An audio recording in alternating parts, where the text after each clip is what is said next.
हाँ तो बेटा लास्ट क्लास में हम 3 चैप्टर फिनिश कर चुके थे, ठीक है। तो आज वाला जो हमारा चैप्टर है is magnetic effect of electric current.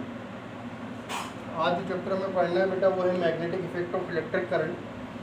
तो जब हमने इलेक्ट्रिसिटी स्टार्ट किया था तो मैंने आपको वहाँ पर इफेक्ट बताए थे कि जब मेरा चार्ज रेस्ट में होता है तो वो सिर्फ इलेक्ट्रिक फील्ड क्रिएट करता है, वहीं अगर मेरा चार्ज मोशन में होता है तो वो मैग्नेटिक फील्ड भी क्रिएट करता है। मीन्स अभी हमें यहाँ पर मोशन वाले चार्ज को ही पढ़ना है, बट मोशन वाले चार्ज का एक इफेक्ट जिसको हम मैग्नेटिक फील्ड कहते हैं वो पढ़ना है। तो किस तरह से इलेक्ट्रिक करंट के फ्लो होने से, मतलब चार्ज के मोशन होने से मैग्नेटिक इफेक्ट प्रोड्यूस होता है, उसके बारे में हमें यहाँ पर डिस्कस करना है। मतलब इलेक्ट्रिसिटी का एक ऐसा इफेक्ट जो अपने अराउंड क्या डेवलप कर दे बेटा, एक मैग्नेटिक फील्ड डेवलप कर दे, उसको हम क्या बोलते हैं, magnetic effect of electric current बोलते हैं। तो यहाँ पर ये जो चैप्टर होता है स्टार्ट होता है ऑस्टेट के एक्सपेरिमेंट से, ठीक है। तो सबसे पहला जो इसका टॉपिक होता है वो होता है ऑस्टेट एक्सपेरिमेंट, करेक्ट। अब बेटा हम अगर ऑस्टेट एक्सपेरिमेंट की बात करते हैं तो इस एक्सपेरिमेंट में क्या बताया गया, ऑस्टेट ने कहा कि जब भी हम किसी कंडक्टिंग वायर में करंट को फ्लो करते हैं तो उस कंडक्टिंग वायर के अराउंड एक मैग्नेटिक फील्ड डेवलप हो जाती है। क्या डेवलप हो जाती है, मैग्नेटिक फील्ड डेवलप हो जाती है। और वो किस तरह से इन्होंने एग्जामिन किया, देखें आपने 10th में पढ़ा हुआ भी, इन्होंने किस तरह से कार्डबोर्ड लिया था, कार्डबोर्ड में इन्होंने यहाँ पर एक वायर को फिक्स कर दिया था, with the help of cell current को फ्लो करवाया था, और यहाँ पर इस तरह से आयरन फिलिंग्स को डिस्ट्रीब्यूट कर दिया था। जैसे ही इन्होंने यहाँ पर लगे हुए स्विच को क्लोज किया, करंट फ्लो हुआ। सडनली करंट फ्लो होते ही ये जो आयरन फिलिंग जो जंबड़ थी पूरे कार्डबोर्ड पर, ऑटोमेटिक सडनली कॉन्सेंट्रिक सर्कल्स के फॉर्म में कन्वर्ट हो गई। मतलब हमें जो आयरन फिलिंग्स थी वो कुछ इस फॉर्म में मिल गई। आयरन फिलिंग्स सर्कुलर फॉर्म में कन्वर्ट हो गई। तो इससे हम इन्होंने पता किया कि जैसे हम किसी कंडक्टिंग वायर में करंट को फ्लो करते हैं तो वहाँ पर क्या डेवलप हो जाती है बेटा, एक मैग्नेटिक फील्ड डेवलप हो जाती है। और इस मैग्नेटिक फील्ड से ये जो आयरन फिलिंग होती है वो सर्कुलर फॉर्म में अरेंज हो जाती है, करेक्ट। इन्होंने और क्या क्या ऑब्जर्वेशन लगाए, फिर उन्होंने देखा यहाँ पर कि अगर मैं यहाँ पर रियोस्टेट की हेल्प से, अगर मैं एक रियोस्टेट लगा देता हूँ, रियोस्टेट मीन्स वेरिएबल रजिस्टर, इसमें हम रजिस्टेंस की वैल्यू को वेरी कर सकते हैं।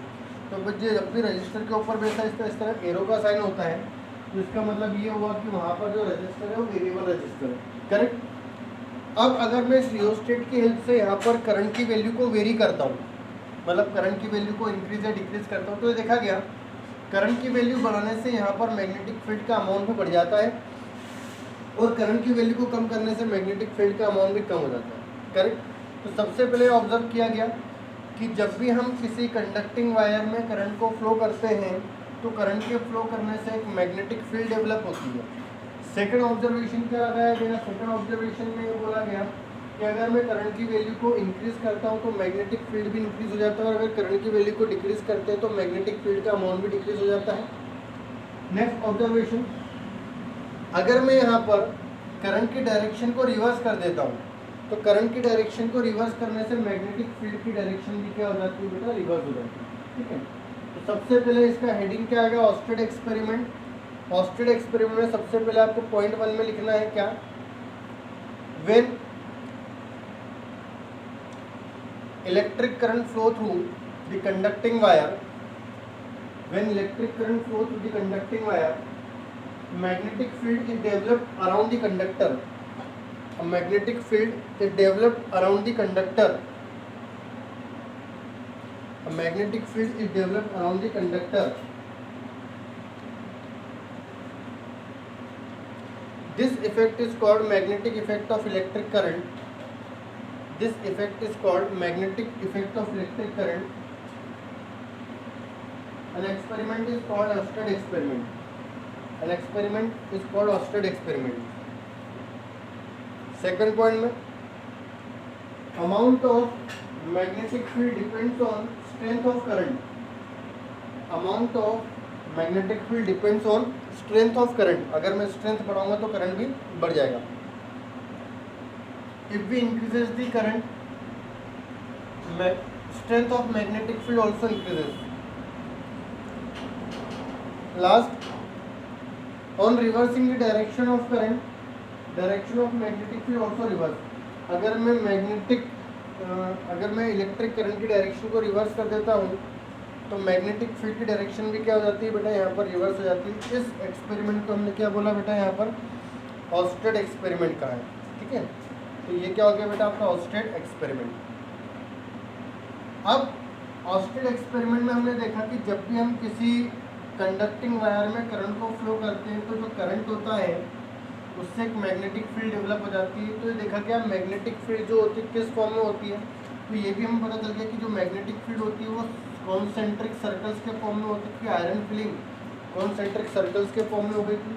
तो जो मैग्नेटिक फील्ड होती है वो कॉन्सेंट्रिक सर्कल्स के फॉर्म में होती है और इन सभी का जो सेंटर होता है वो एक्सिस ऑफ रोटेशन पर ही होता है। ठीक, तो इतना हम डिस्कस कर चुके थे। अभी यहाँ पर ये हमने देखा कि मैग्नेटिक फील्ड डेवलप हो गई और कॉन्सेंट्रिक सर्कल्स के फॉर्म में डेवलप हो गई। अब बात आता है कि इस मैग्नेटिक फील्ड की डायरेक्शन क्या होगी। तो मैग्नेटिक फील्ड की डायरेक्शन को फाइंड करने के लिए बेटा यहाँ पर एक रूल दिया गया, उस रूल को हम क्या बोलते हैं, राइट हैंड थंब रूल। क्या बोलाता है, राइट हैंड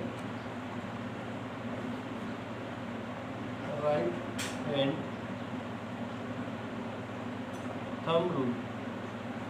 अब राइट हैंड थंब रूल में क्या डिफाइन किया गया कि जब भी आप मैग्नेटिक फील्ड की डायरेक्शन फाइंड करना चाहते हैं किसी भी करंट कैरिंग वायर में, तो एक कंडक्टर जिसमें करंट फ्लो हो रहा है आपको उसको इस तरह से ग्रिप करना है कि आपका थंब जो है वो करंट की डायरेक्शन को शो करे और फिंगर्स उस पॉइंट को शो करे जहाँ पर मैग्नेटिक फील्ड की डायरेक्शन हमें फाइंड करनी है।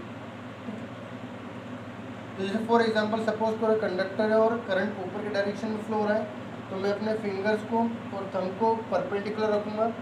थंब करंट की डायरेक्शन को शो करेगा। करंट अगर ऊपर है थंब ऊपर होना चाहिए, करंट अगर नीचे होता है थंब नीचे होता। करंट ऊपर है थंब ऊपर। क्या अब इस कंडक्टर को ग्रिप करने के लिए मुझे फिंगर्स को कैसे रोटेट करना पड़ रहा है बेटा, इस तरह से रोटेट करना पड़ रहा है। तो यहाँ पर जो कॉन्सेंट्रिक मैग्नेटिक फील्ड होती है इस पॉइंट पर इनवर्ट डायरेक्शन जाएगी। अगर मैं यहाँ पता करना चाहता तो यहाँ पर कैसे होती है, आउटवर्ड डायरेक्शन, फिंगर आउटवर्ड आ रहा है। तो जो डायरेक्शन होती है वो इस तरह से होगी, यहाँ पर इनवर्ट डायरेक्शन में जाएगी और यहाँ पर आउटवर्ड डायरेक्शन में जाएगी।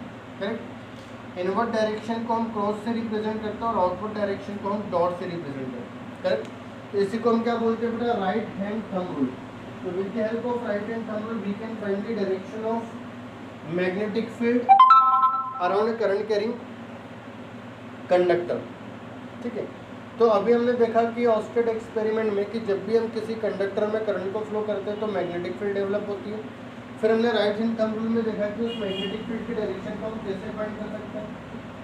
अभी हमें यहाँ पर सिर्फ एक ही चीज़ फाइंड करना रह गई और वो क्या होता है बेटा, अमाउंट। मैग्नेटिक फील्ड डेवलप हो रही है, किस डायरेक्शन में डेवलप हो रही है हम कैलकुलेट कर चुके हैं। अब बात आती है इसके अमाउंट की कि जो मैग्नेटिक फील्ड डेवलप हो रही है उसका कितना अमाउंट डेवलप हो रहा है किसी पर्टिकुलर पॉइंट पर। तो मुझे यहाँ पर बेटा अमाउंट कैलकुलेट करना। तो जहाँ तक बात आती है मैग्नेटिक फील्ड का अमाउंट कैलकुलेट करने के लिए, तो मैग्नेटिक फील्ड का अमाउंट कैलकुलेट करने के लिए यहाँ पर दो साइंटिस्ट थे, बायो सेवर्ट लॉ यूज़ किया जाता है। और बायो सेवर्ट जो लॉ होता है किसी एक पर्टिकुलर पॉइंट पर हमें मैग्नेटिक फील्ड की स्ट्रेंथ बताता है। ठीक है, पूरे कंडक्टर के कारण नहीं, एक छोटे से एलिमेंट के कारण। इस लॉ को हम बोलते हैं क्या बेटा, bio Savart law. Important law है बायो सेवर्ट लॉ। इसके अकॉर्डिंग क्या बोला गया बेटा, सपोज करो कि आपके पास कोई भी कंडक्टर है। ठीक है, इस तरह से मैंने कोई भी कंडक्टर ले लिया ऐसा, इसके कारण मुझे किसी पर्टिकुलर पॉइंट पर मैग्नेटिक फील्ड फाइंड करना है। तो बायो सेवर्ट ने कहा कि आप इससे इस कंडक्टर में एक छोटा सा एलिमेंट ले लो जिसकी लेंथ कितनी है, डी है। इस एलिमेंट को इस पॉइंट से ज्वाइन कर दो। अगर ये डिस्टेंस r है, एलिमेंट और इस लाइन के बीच में बनने वाला अगर एंगल थीटा है, तो इस एलिमेंट के कारण इस पॉइंट पर जो मैग्नेटिक फील्ड होगी, अगर करंट अपर डायरेक्शन में फ्लो हो रहा है तो करंट ऊपर, पॉइंट इधर, तो मैग्नेटिक फील्ड 100% क्रॉस के फॉर्म में होगी बेटा, तो मैग्नेटिक फील्ड क्रॉस हो गई। अब इन्होंने बोला कि स्मॉल अमाउंट के कारण, सपोज करंट आई फ्लो हो रहा है, स्मॉल अमाउंट के कारण जो मैग्नेटिक फील्ड होती है, magnetic field intensity due to this small element is dB। B is the notation of magnetic field. ठीक है, जिस तरह से हम इलेक्ट्रिक फील्ड को E से रिप्रेजेंट करते हैं बेटा, उस तरह से मैग्नेटिक फील्ड को B से रिप्रेजेंट करते हैं। और जहाँ पर जो dB है बेटा, ये स्मॉल मैग्नेटिक फील्ड को रिप्रेजेंट कर रहा है। क्यों? क्योंकि मैंने स्मॉल एलिमेंट के करंट फाइंड किया। तो इसके अकॉर्डिंग क्या बोला गया कि ये जो स्मॉल मैग्नेटिक फील्ड होती है due to this element is directly proportional to what? Amount of current flowing through the conductor या एलिमेंट। इस कंडक्टर में कितना करंट फ्लो हो रहा है? The same magnetic field is directly proportional to length of element, कितना length का मैंने एलिमेंट लिया है, and the same magnetic field is directly proportional to sine of angle between element and the line joining element to point, and the same magnetic field is inversely proportional to square of distance between element and point। अगर इन सभी points को हम combine कर दें तो बन जाएगा IDL sin theta by R square. Correct. अगर मैं यहाँ पर प्रोपोर्शनलिटी साइन को हटाता हूँ तो एक कांस्टेंट आता है K,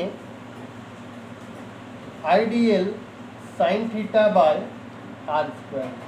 this K is called proportionality constant. ये के क्या हो गया बेटा मेरे पास? प्रोपोर्शनलिटी कांस्टेंट हो गया। करेक्ट। इस के की जो वैल्यू होती है बेटा वो होती है म्यू नॉट बाय 4 पाई, जिसको हम 10⁻⁻7 बोलते हैं। ठीक है, वैल्यू अगर मैं पुट करूँगा तो mu naught by 4 pi IDL sine theta by R square, या फिर इसकी वैल्यू को मैं 10⁻⁻7 भी पुट कर सकता हूँ। तो 10⁻⁻7 IDL sine theta by R square. Correct. तो ये क्या हो गया बेटा मेरे पास यहाँ पर मैग्नेटिक फील्ड का अमाउंट हो गया। तो थोड़ा मैं इधर लिख देता हूँ, dB is equal to 10⁻⁻7 IDL sine theta by R square. ठीक है। अब ये जो मैग्नेटिक फील्ड होती है बेटा, इसकी SI यूनिट क्या होती है? SI यूनिट इज टेस्ला, जिसको हम T से रिप्रेजेंट करते हैं। ठीक है। तो इतना अमाउंट का मैग्नेटिक फील्ड डेवलप होता है due to small element of any conducting wire in which I current is flowing. तो इस तरह से बेटा हम मैग्नेटिक फील्ड की वैल्यू को फाइंड कर सकते हैं। अब अगर हम बात करें बेटा यहाँ पर, ये जो मैग्नेटिक फील्ड है वो भी वेक्टर क्वांटिटी होती है, जिस तरह से इलेक्ट्रिक फील्ड एक वेक्टर क्वांटिटी होती है। अगर मैं इसका वेक्टर में रिप्रेजेंटेशन देखता हूँ तो बड़ा सिंपल सा कॉन्सेप्ट है। dB वेक्टर की जो वैल्यू होगी वो हो जाएगी 10⁻⁻7। और ये हो जाएगा क्या हमारे पास? IDL cross R divide by R³। इस तरह से मैग्नेटिक फील्ड की वैल्यू को भी फाइंड कर सकते हैं। करेक्ट। चलिए, तो ये तो हो गया आपका magnetic field intensity due to small element according to Biot Savart. तो आज के लिए हम इतना ही कंप्लीट करते हैं। इसका अच्छे से आप रिवीजन कर लीजिएगा। ठीक है, इंपॉर्टेंट टॉपिक है, एग्जाम में आने के चांसेस बहुत ज़्यादा होते हैं।